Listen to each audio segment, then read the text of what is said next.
आज की इस वीडियो में हम आपको बताएंगे कि चीन में बच्चों के हेलमेट की खरीदारी बढ़ क्यों गई। ये हेलमेट आखिर किस काम आता है? चीनी अपने बच्चों के लिए किस नए मिशन की तैयारी में है? चीन में किन लोगों को खूबसूरत तस्वुर किया जाता है? डिमांड की वजह से कीमतें कहां तक जा पहुंची? ये तमाम तफसीलात जानने के लिए इस वीडियो को एंड तक देखें। चीन में इन दिनों बच्चों के सर मुकम्मल गोल बनाने का सिलसिला जारी है और वालिदैन अपने बच्चों के सर को गोल शक्ल में ढालने वाले हेलमेट और टोपियों पर हजारों डॉलर्स खर्च कर रहे हैं। इसकी वजह ये है कि चीन में जिसका सर जितना गोल होगा वो उतना ही ज्यादा खूबसूरत तस्वुर किया जाता है। अब वालिदैन ऐसे मखसूस तकिए और हेलमेट खरीद रहे हैं जो उनके नजदीक बच्चों के सर को खास दायरे की शक्ल में ढाल सकते हैं। इसके लिए कीमती हेलमेट नुमा सांचे भी खरीदे जा रहे हैं। इन आलात की फरोख्त अब बाकायदा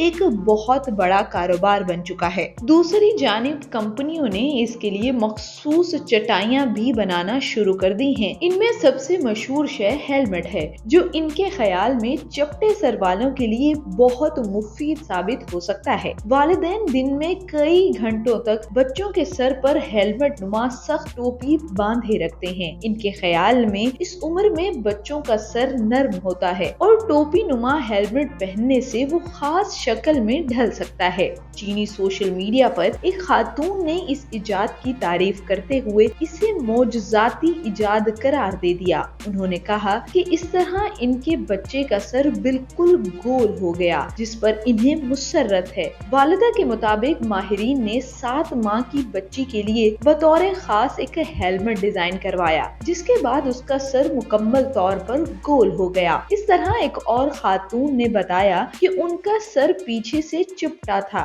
जिसकी वजह से उन्हें काफी शर्मिंदगी का सामना करना पड़ता था और अब वो नहीं चाहती कि इनकी औलाद भी इस तकलीफ से गुजरे। ताहम डिमांड की वजह से बाज जदीद हेलमेट की कीमतें 43,000 डॉलर तक जा पहुंची हैं। इसी तरह अलीबाबा वेबसाइट पर भी बहुत सी अशिया फरोख्त हो रही हैं। इनमें $20 के तकिए और $15 में चटाइयाँ फरोख्त हो रही हैं।